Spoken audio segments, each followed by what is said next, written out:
Welcome back to the Resolution Room. Whether you're navigating conflict in your relationships, your work, or within yourself, you're in the right place. Let's step into the room. All right, Stacey, can you please introduce yourself to the audience? Hi, thanks for having me. My name is Stacey Bailey. I am based in Charleston, South Carolina, and I help entrepreneurs grow and scale their business while keeping their vision, values, and ethos intact. Straight to the point, huh? You know it. Yeah. Well, tell us a little bit about how you got here. How did you get into this work? Absolutely. So I kind of came up through my career in the creative service business and agency spaces. So I've been in digital and creative agencies kind of my whole career. And the last 4 years I was there, I was the COO. And my sort of like half joke I like to say is that between being the COO, an international merger, an internal rebrand, a pandemic, and two babies, I decided it was time to move to the other side of the table. That's Uh, what I want. yeah. So now I have the pleasure of working with leadership teams who were in the position of or who are currently in the position I was in, to help them build a business that they're really proud of and, you know, come away with strategies and tactics and the support ongoing to help them operationalize and scale in a way that feels good. Amazing. Can I say I love the color coordination you have with your whole room? Nothing if not on brand, right? Color or your brain color? It happens to be, but that wasn't the intent, A funny story, in 2020, when we all moved out of our offices, I moved into my windowless laundry room for 5 years. Wow. And last year, my husband and I decided, you know what? We're going to make a real office above the garage. And so now I'm a big girl with my big girl office and all my brand colors. Love it, love it, love it. So you say that you help leadership teams say the thing to end Yes. burnout and build accountability. What is that thing they need to say? What we often see is that leadership teams, they really like each other and they're very nice to each other, but they're not always kind to each other and they don't always say the truth that's going to like lead them to breaking through to whatever is next for them and for the business. Mm. So we like to coach through, and I like to really work with the leaders on how to feel grounded and how they're saying the kind thing that isn't necessarily the nice thing, right? And they're leaning into feedback and they're leading into honesty and integrity so that they can kind of unlock themselves. Yeah, I love that. I think that it wasn't until I started doing work in mediation that I learned the first almost hour of any conversation in a mediation, no one's actually saying what's bothering them. It's all of the million things that are sitting at the surface level on top of that they're just expressing frustration about. And I'm like, we got to get to the thing, you guys. You get 50 minutes in and then the real thing comes out and you're like, oh no. And I love what you mentioned, a very subtle nuance between being nice and kind. I've always pointed out the difference of the two as well. How do you define the two differently? Well, I'm like a super Brene Brown, Adam Grant nerd, and they talk about this a lot, right? Around the difference between kind and nice. And so the story I like to tell to sort of illustrate it is, if you had something in your teeth and I was to be nice, I would not want to tell you because I wouldn't want you to feel bad about, I wouldn't want you to feel embarrassed, right? So I'm being nice. Right. Versus kind is being like, hey, you have something in your teeth. And you're like, oh my gosh, thank you so much, right? For being bold enough to tell me. And I really think that's the difference between being nice and kind. Okay. Kindness is saying the thing. Nice is shying away from the thing because you don't want to experience their tricky feelings. I like that. I like that. And building on that, I think I also separate. I feel like a lot of people are nice, meaning, again, the sort of politeness of just interaction. But you cannot be the most polite person and still be kind, meaning like, you know what I mean? Like it's kind of hard to see it, I guess. But you can feel when someone's really trying to do what's best for you, like you said, just telling you have something in your teeth versus someone who's doing the opposite to save face. Absolutely.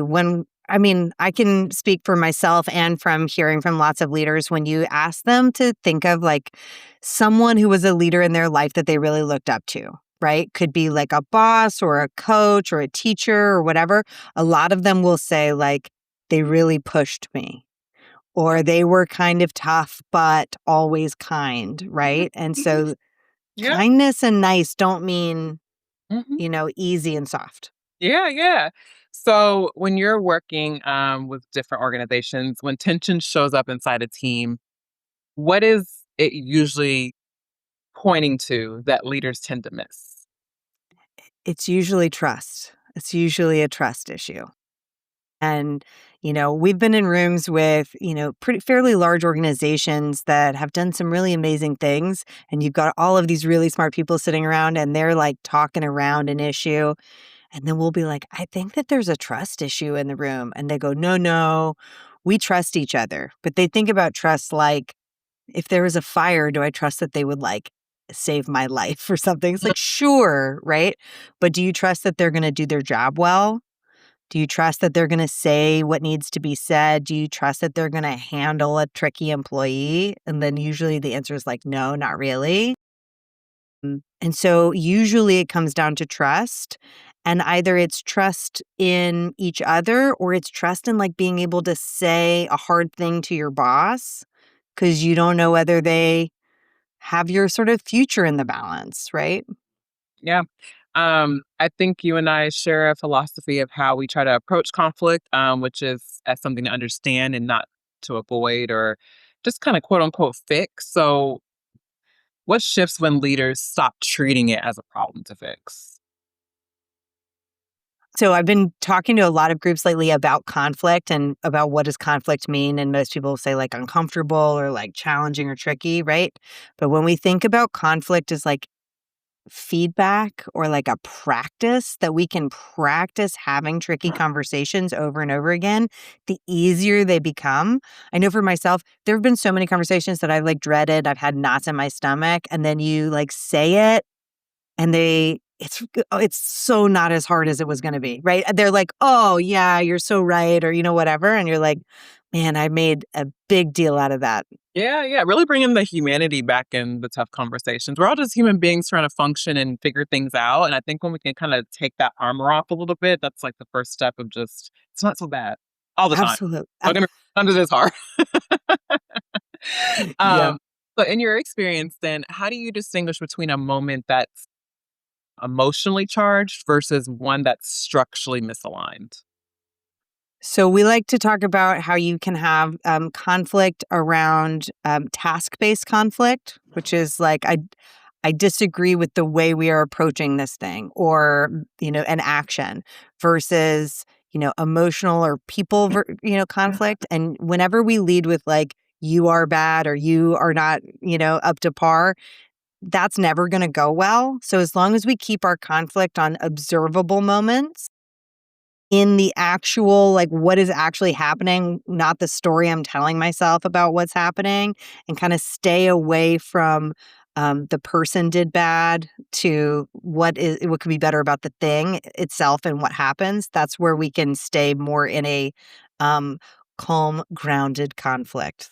Absolutely. That is so important. And I think when you're able to voice your needs without assigning blame, I mean, it makes Yes. nobody ever wants to just feel like at fault for something. And so instead of focusing on the you did this wrong or you always do this, just when you can focus on this is what I need now to move forward.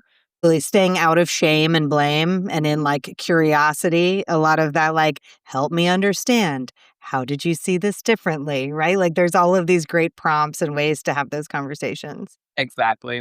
And so what are some early signals for you that you've seen that a team is heading towards breakdown, even like if things look fine on the surface? Usually, what we see is they're really beating around the bush, right? And there's a lot of, like, political-ish conversation happening where it's like, I won't name names, but it's like, we just let's say the thing, right? Because usually what happens is that then we crash and burn because we chose the wrong objectives, we chose the wrong bets, right? What's been amazing is when we see groups who have the moment where they're like, I mean, not that it's all about crying, right? But like you have a moment where people are like very emotional and vulnerable. And they're like, I am scared of failing. I am scared that we're not going to do this well. I'm scared of being disliked. And when you kind of like break all that open and the team goes, yeah, me too. And like we work through that, we have this sort of like work therapy moment. Yeah. Then all of the strategy and stuff comes naturally because it's like, okay, we're working from the same set of shared values and principles and humanity. Right. Right. Yeah. It's so funny how the narrative is always to keep emotions and stuff completely out of work. But I mean, we know that's not completely possible, right? It's not, I mean, it might be possible for the AI bots, right? But like, it's not going to be possible for our humanity to have any sort of experience that isn't a little bit emotional. Right. And I think yeah. And again, it's about a regulation and not to just say, just let all your emotions run loose, or run No. wild. But of course, I think also just, again, bringing back the humanity part to work. And I think that's one sort of positive thing, if you will, that happened out of COVID was I think it really like shifted work culture dramatically of just us realizing, oh, there's a different way to do this. We don't have to be in the office every single day of the week. We don't have to, some of us can't afford daycare and we have to stay home with our kids and have our office in our laundry room and do Absolutely. Absolutely. I mean, like that was a silver lining for us for sure. During COVID, I was in that COO seat and we really had to grapple with the like, how do we hold space for everyone's individual context and circumstance and how tricky this feels for some people and not for other people and Mhm. how do we create community and culture online and I mean there's a lot of learning that happened from that. Absolutely. When you see leaders who are under pressure, what are the most common behavioral patterns that you see repeat? Defensiveness, a lot of defensiveness and a lot of like why can't they just step up? Why can't they just do it the way I did it? Mhm. Or, whatever that is. And in turn, what that is a real lack of clarity. When leaders get into real stress and their nervous systems are worked and they are feeling the pressure of like sink or swim and all of the things happening in the economy, what we see is that they almost shy away from having clarity of vision. And clarity of vision is what helps your whole team help you get there. Right. Yeah, it's interesting. Yeah, like you said, you know you need that clarity to move forward, but it's almost like you get so much in the weeds that you almost don't even have the capacity to build the clarity. 100%. And I get that, right? But it's like you see them, they'll go, well, we don't have time to do strategy right now because we just have to work harder. And it's like, we like to have the analogy of like if you were on a raft in the middle of the ocean and everyone is rowing in a different direction and you're all trying to get to shore, but no one knows which way shore is. We're all just like pedaling harder and harder and harder. It's like, let's stop. Let's figure out how we're going to install a motor. Let's figure out which direction we're going to go in Right. and then we'll get there, right? But so often leaders in stress back away from getting to clarity and getting to actually lead. And they go back into, I was the best maker, so I'm just going to do harder at making stuff. Mhm. If you had like a recipe book of a healthy culture, what would be in your book? Oh, what would be in my recipe book for a healthy culture? I think taking time intentionally together on consistent recurring basis for human connection, right? So whether that's annual retreats or quarterly meetups or I mean, like there's all kinds of ways you can do it, but like being really, really intentional about human time. I would also be really intentional about what are the rituals that we need to do on a weekly, monthly, quarterly basis for clarity so that we're all making decisions in the right direction.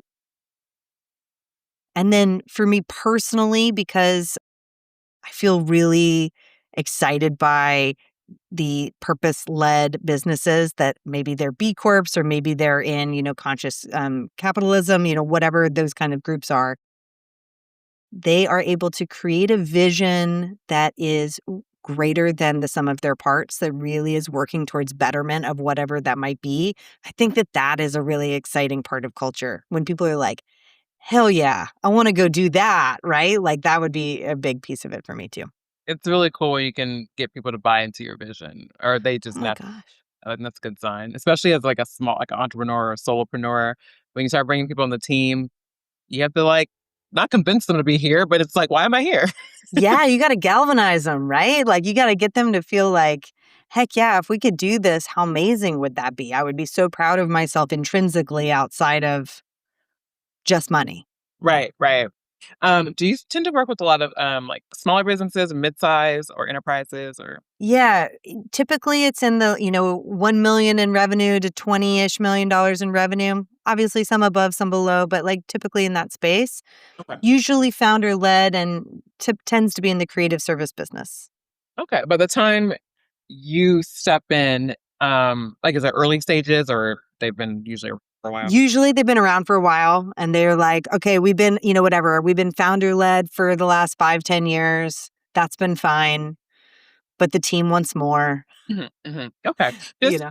because I was thinking about the way you kind of see culture blossom from the beginning stages moving forward. And I was curious if you had an example or a story of like a transformational culture experience you had in some of your Sure. Yeah. We see that when you're in that like startup mode, I've heard some people call it like you're still in sort of like pizza mode where you can all share one or two pizzas. There's so few people that it's like we could have a pizza around a table. Yeah. You start to get a little bit bigger and then things start to break down because not everybody knows everything anymore. And there's a little bit of bureaucracy that starts to fold in as you scale, right? So, an example of where we've seen culture shift from kind of like startup mode into like really healthy on the other side of that as we're scaling was a client that I worked with, and they got really really intentional about what their culture was going to be that they're building. So they set a vision for it, and then they started to create all of this micro and macro kind of programming throughout the year that just continued to reinforce that. And so that looked like soft skill. I like to call them character skills, but like, character skill training that looked like play and creativity using Legos and other ways of getting people to think differently about their skills. It turns out play is not just for fun, right? Like there's a lot of science behind play being this great way to build connection, joy, and galvanize the team. And so they did a whole like Lego day of creating characters for each other, creating teams, creating structures that all led back into how they operationalize those things on a consistent basis.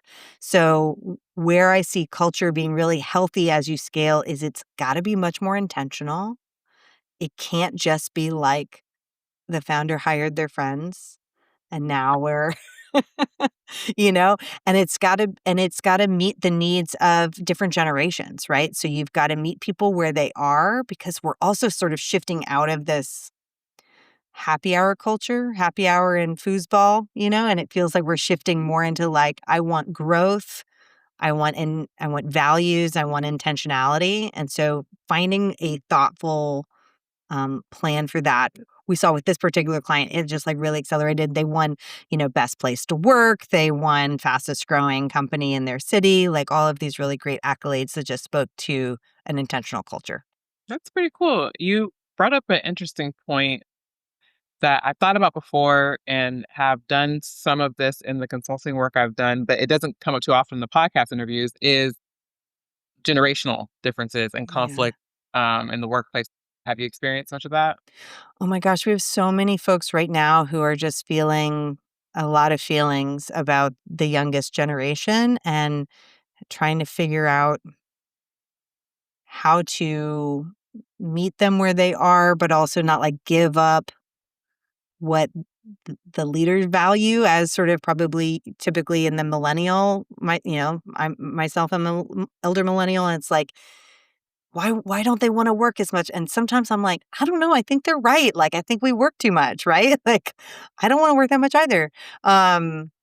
But it is really tricky right now. And with AI, not to hit the AI buzzword of the day, but it's like people are really grappling with like, how do I provide opportunity for younger folks when they don't really want to work? And I've got these AI agents who feel like they'll work all the time. Right. Gosh. Yeah, that's such an interesting dynamic. I think millennials are in a very interesting spot where you can kind of just see both sides, because we Totally. really were kind of caught in the middle, like we're young enough to understand how the new generation is thinking, but we're still old enough to remember seeing our parents and grandparents work when they do. So very interesting. Um, so when you think about some of the founders and executives that you work with, how do you define power in a leadership context? So I would probably go back to Brene Brown. The way that she describes it is like the best kind of power is power with, not power over. Right. So we don't want to have, we don't seek power over the people in our care. We want to distribute power to the people in our care so that they can make decisions, they can be autonomous, they can earn the money that you're paying them to earn, right? Right. So when I think about power and leadership, I think of how do you be the best coach and communicator of vision and provide as much clarity as you can possibly provide, which doesn't mean making it foolproof, like I'm going to tell you how to do everything, but like this is the roadmap, and then distributing the power to the people to accomplish those goals. That sounds beautiful. It does. A little utopic. But yeah, I mean, how do we get there though? Yeah. Going into an organization, especially assuming it's one that's been established, Yeah. been doing things for a very long time. I'm sure there's a very clear hierarchy that you'll experience as soon as you're in the building. How do we begin dismantling that to actually do that? Yeah. We work with leaders a lot on showing up in a vulnerable way, right? Like in a vulnerable that meets their comfort levels, but being able to be there to, get it right, not be right, those sorts of things.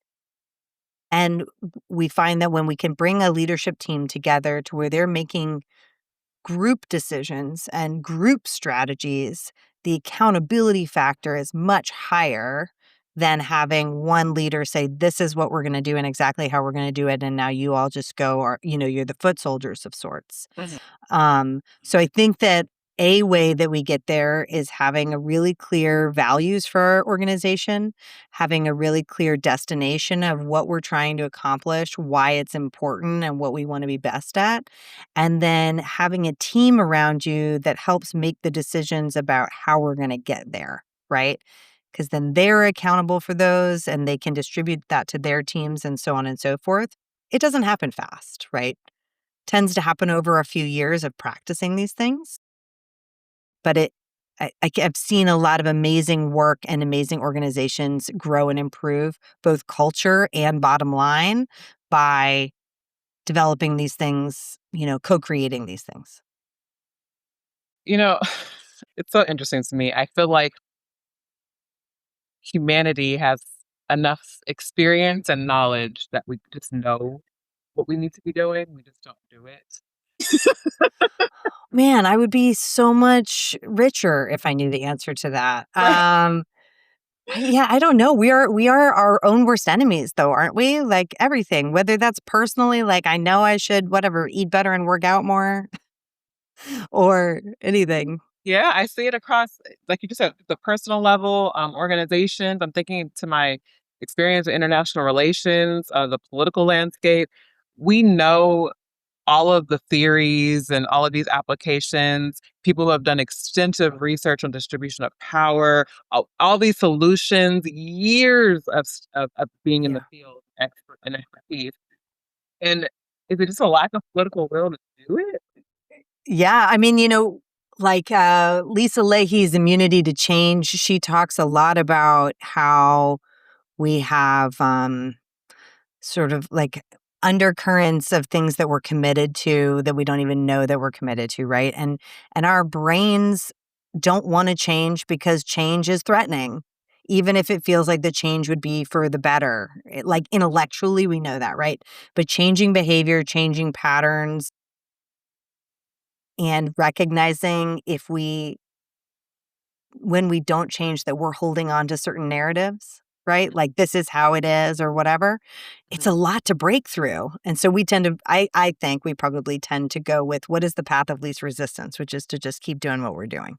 Yeah, you're absolutely right. And getting people to do things in alignment is hard, right?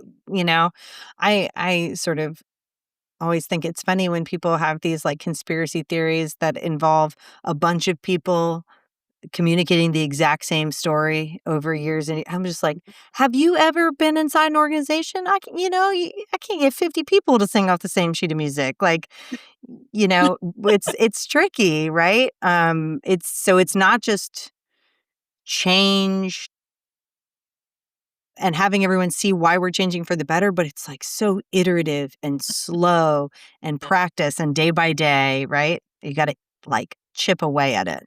Right, right.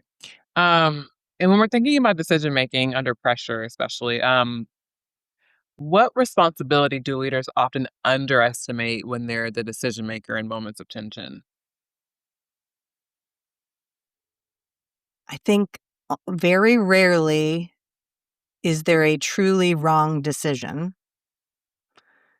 It's usually how well we commit to the decision and follow through with all of the things that come with the decision. Almost no decisions are like black and white, right? Like very few are like this is right and this is wrong, and if you make this one you're done and you fail. It's like door 1 or door 2, and we have to just make a decision and we have to commit to it and we have to move forward and we have to not backtrack. Right, right. And so what does that process look like? Like, how do you help leaders make decisions when there isn't a clear right answer? Sometimes that looks like, let's plot it out. Mhm. What are the options? How does it look? What is the, worst case scenario, best case scenario? What if it goes right? Sometimes that's that at some point they've been hand wringing all day for 2 days, and you're like, let's just make a decision that is for the next 90 days. Right. We can Yeah, always change it in 90 days, right? But what's the next right decision? I like Doesn't have to be a massive shift. I like that. I think, you know, not doing it on purpose, a lot of times we feel like every decision it has to be so permanent. Like we can't just Yeah. like let's focus on the next step, then we'll go from there.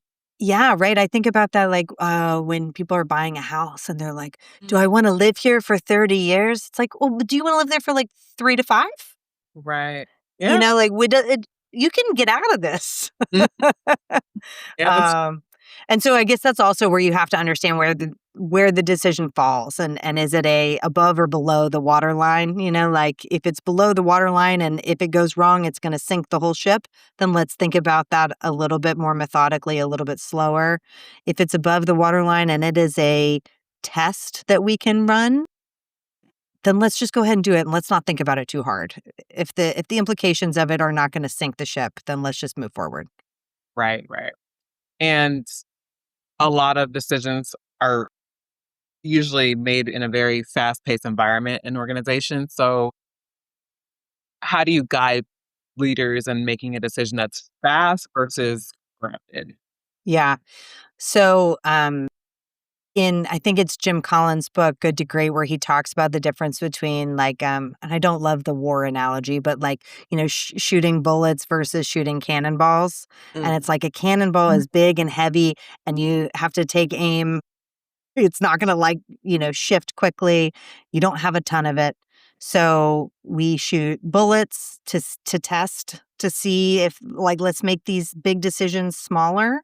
Can we test these decisions with a smaller micro decision and see if it's in the right direction before we, do the cannonball approach where we go all in. So Mhm. that's something that we'll advise us like, okay, this is a very big decision, but what would be a smaller version of that we can do with less risk so that we can move forward and see if it was the right next step. Mhm, mhm. And I feel like I've seen this. I'm curious if you have. I feel like leaders often swing between avoidance and over control. What does it look Yeah. like to find the middle ground? Oh, goodness. Yeah. I mean, for sure, sometimes you've got leaders who are like, just let them make the decision. Mhm, And then you mhm, have other leaders who are like, I must make every decision. I mean, I think that the middle ground is like, that's why you build a really healthy team around you, mhm, mhm, right? That they can spot your blind spots, that they can challenge you, that they can give new ideas. And then as the leader that everything falls to, you can make the final decision, but your team has gotten you 80% of the way there. mhm, mhm. Yeah.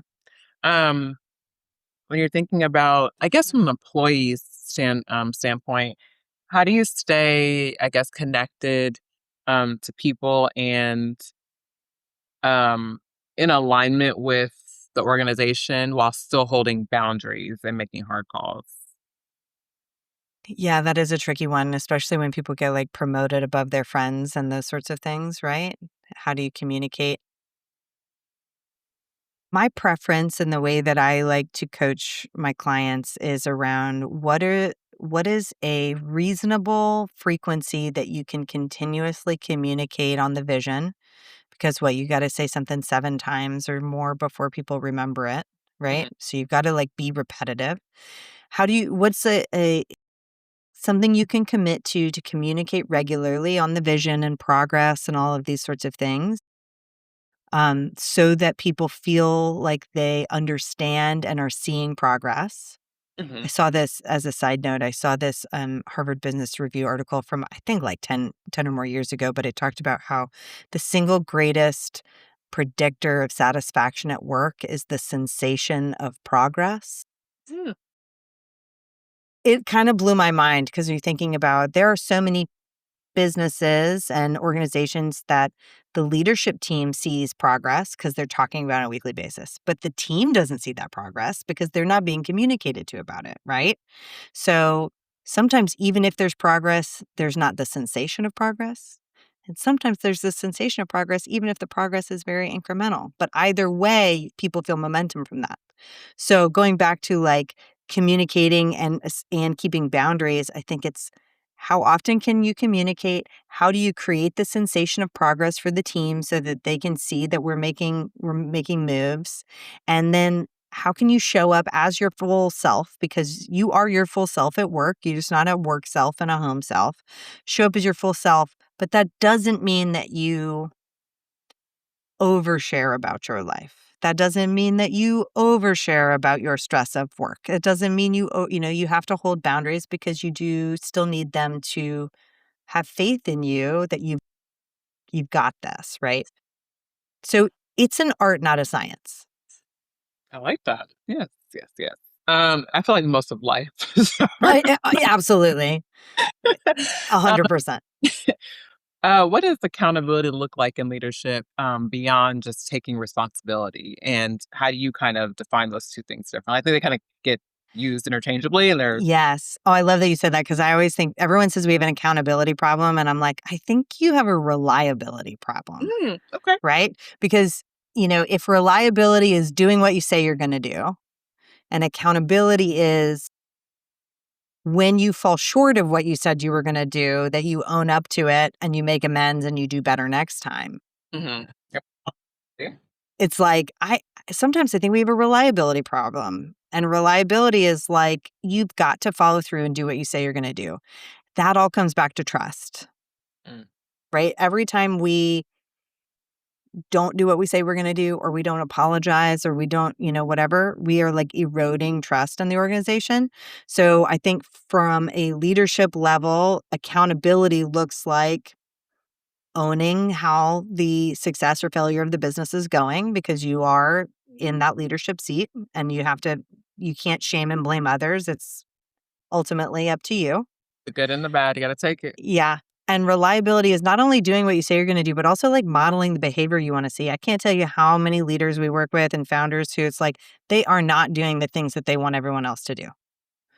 They are, whatever, messaging in Slack late at night. They are, sending short emails that make people feel like they're in trouble. They're doing all these things. They're not following through on the process, right? And the whole team is like, wait a minute. Mhm. So I think accountability from leadership looks like not only owning the success or failures of the business, but also owning that you have to do what you're telling everyone else to do in the organization. Right, right. Well, and you brought up trust again. I know it's a recurring theme in this work. So, what do you think are the components of a conversation that actually rebuilds trust or starts to do that? S- w- we like to go back to John Gottman's work a lot around trust, and he talks about how trust is built in these small moments. Mhm. And Brene Brown talks about trust as like a marble jar where you put one every time you do what you say you're going to do, or someone else does something they say they're going to do. You get one marble in the jar, right? But when you break the trust, you might lose a bunch of marbles. So when you're rebuilding trust, it is not in one single conversation that's going to like rule them all, right? It's showing up consistently. It's staying curious, it's communicating consistently, it's doing all of the sort of like be a good person factors, you know?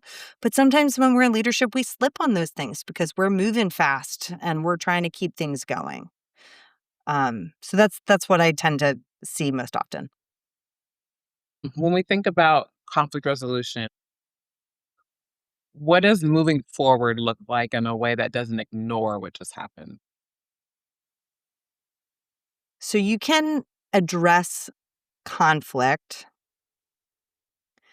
in a way that doesn't erode all of the trust and can actually build trust. Right? And going back to the nice versus kind, right? Like a lot of conflict is actually very kind when you are approaching it from an intentional and thoughtful place. So, we pause, we think about what we're actually trying to convey, what stories we're telling ourselves about why they did or didn't do whatever thing they did or didn't do. We make sure that we are going to come and talk to them about actual observable things and not I don't know why, but you, I think, did XYZ, right? We convey that and we ask them questions. Why do you think this happened? Can you tell me more, right? 9 out of 10 times they're going to come if you come with curiosity where you're not there to shame and blame, but you're there to move forward past it. 9 out of 10 times they come and they are very open to that, right? They will say, "Oh gosh, I really messed up. I'm so sorry. This is what's happening. My cat died and I didn't think I should bring it into work," and whatever, right? Mhm. And then it's your job to make sure to say what good looks like and how we're going to do better next time, right? And ask them like, "Go think about this and come back to me with," and it doesn't have to be all on you. That's when we've seen people go in and myself included, right? Like I've gone into conversations where I was ready to be like, "You stink and you didn't do what you said you were going to do and I'm mad and I look like a fool," right? When you go and you're like, "Man, this is really hard. Yes. I feel like I feel sad because I feel like you didn't show up the way I expected you to show up. Can you help me understand what happened? Okay, I get that, but we can't let this happen again. Mhm, mhm. How are we going to do this differently?" Yeah, I love that. And just like you said, I think one thing I had to notice that I did, or even notice with other leaders as well, is you almost practice the conversation you're going to have. Like they say this, I'm going to say this. Like when you go into a conversation that way, you're just setting yourself up for failure because you're not being open to actually being said to you in the moment. Yes, yes, yes. So, my sort of like fun fact about me is that for the last 12, 15 years, I've been doing improv here in Charleston at our local improv theater. And that's been a fun creative outlet. But only a few years ago was I like, oh my God, improv is a ground to practice all of these things that we talk about. And because like one of the foundational rules of improv is that you do not come in, like you might come in with a first line kind of planned in your head, but you don't plan the rest of the scene because you don't know what's going to happen. And Mhm, it feels like it's the same thing in this where it's like you can prepare yourself mhm, mentally and emotionally. You can prepare your first line. I noticed this. mhm, Help me mhm, understand. mhm. And then you have to let it go and follow the lead and listen to understand and not listen to respond. Absolutely, absolutely. Um, if there's someone navigating tension right now, what advice would you give them of where to start? Go for a walk, probably. Nice. That's one of my favorites. It really is. I don't know what it is about just the air and just even though sometimes I'm like, should I be listening to music? Sometimes I listen to music or I listen to a podcast or listen to a meditation. I'm like, should I not listen to anything? It just I kind of, know, right? I don't know. Yeah, listen to the birds, like Yeah. just go be outside. But I mean, usually it's like you need space from the tension so that you can process it and get to where you're like, what is the actual tension? So that's what I would say. Go on a walk, give Great. yourself some distance, wait until you have really distilled down to like, why are you feeling the way you're feeling about that thing? What is the actual issue? And then be courageous enough to have that conversation with whomever it is. What's one question people can ask themselves in the middle of a difficult conversation that shifts their perspective? What story am I telling myself? Oh my God. Yes. Like, why Like am I so mad? What story am I telling myself? it's You so know? interesting. Like actually one of my first it's like my third episode of this. I've been doing this podcast for about a year now. And then like my first season, I think the third episode is called The Stories We Tell Ourselves. It's Bless. so crazy. Like the little things we create in our minds of just thinking that everyone else is operating in the same narrative as you. And that's never the Absolutely. Yeah, and the worst one is when it's like 3 o'clock in the morning, right? Like when you wake up at 3 o'clock in the morning, you lay in the bed and it's like you're swirling. case. I can tell myself some crazy stories at 3 o'clock in the morning. Yes, it's so funny. So yeah, that's the perfect question to ask. And then really think about it. Like, just what do you know? What are the facts you even know about the situation versus what you're assuming to know? I think just Absolutely.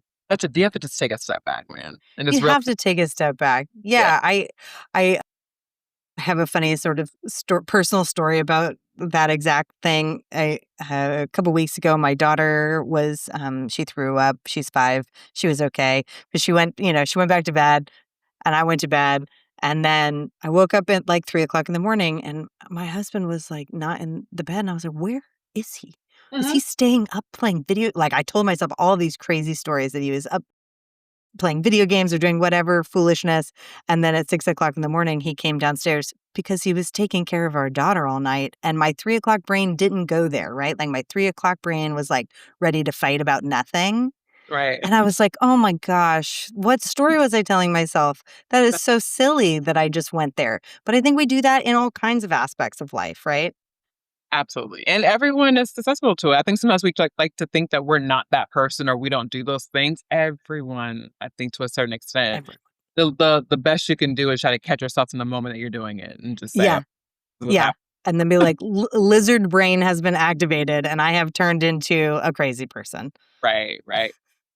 So in my practice, I'm very, very, very, very big on sort of noticing and breaking the unhealthy patterns of communication Mm, over and over again. Again, building on my point earlier, I feel like we know better. We're just not doing better. It's about the practice.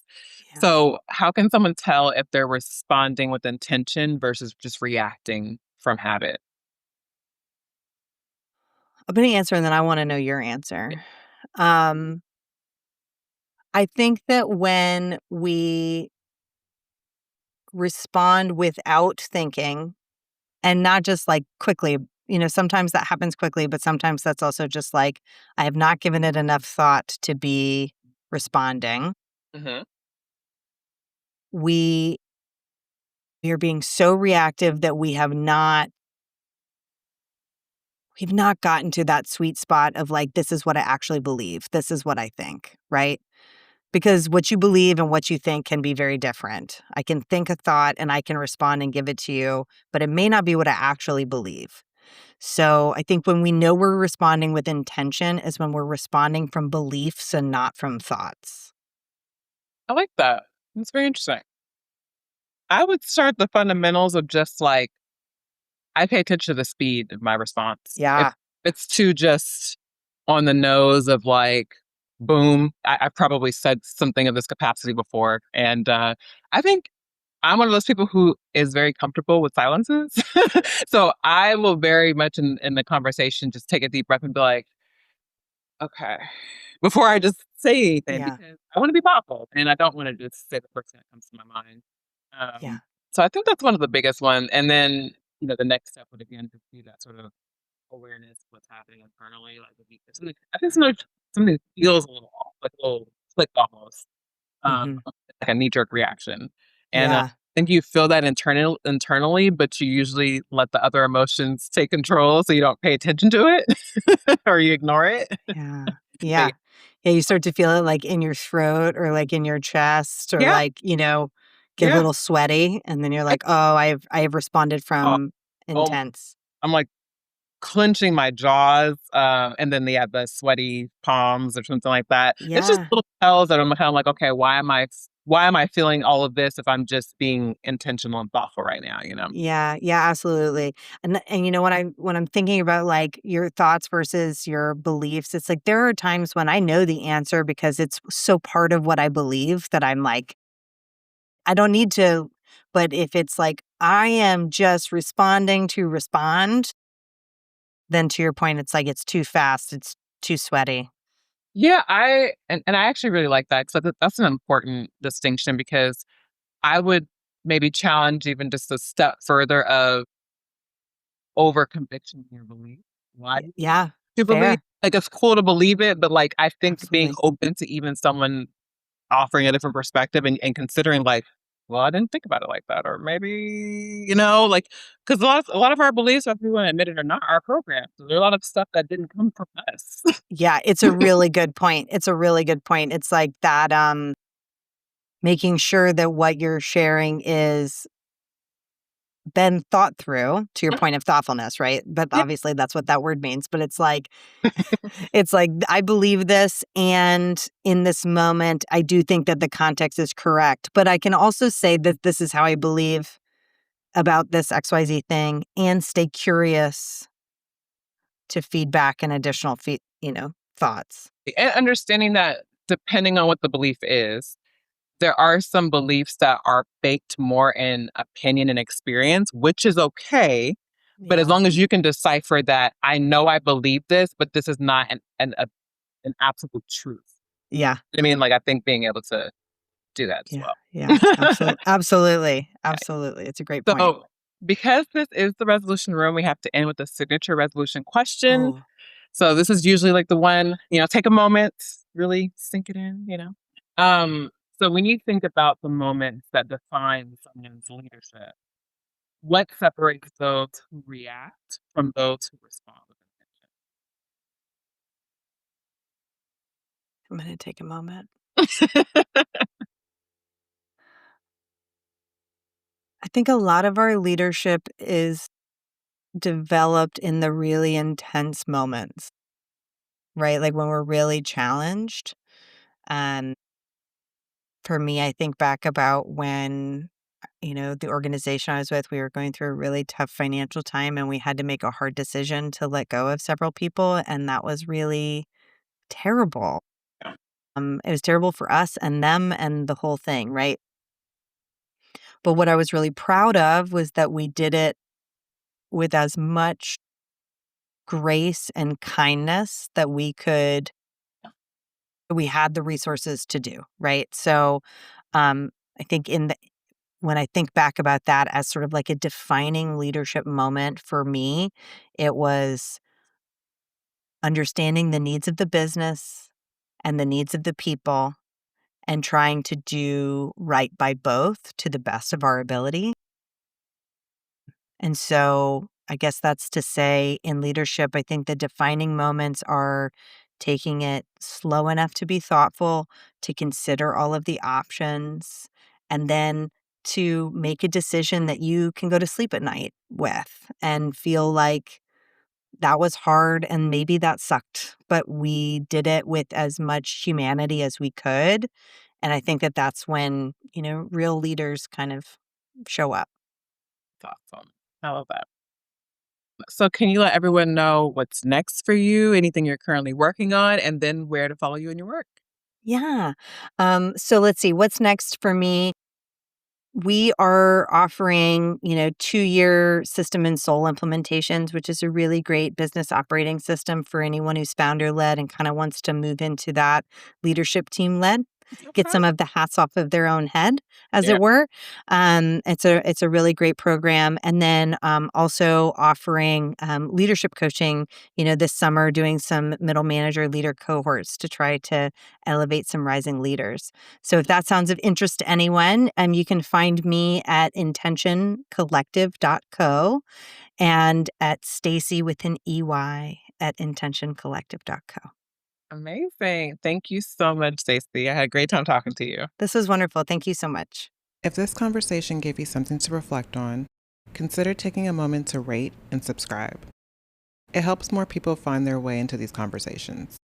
And if you'd like to bring a conversation like this into your organization or community, you can submit a speaking request.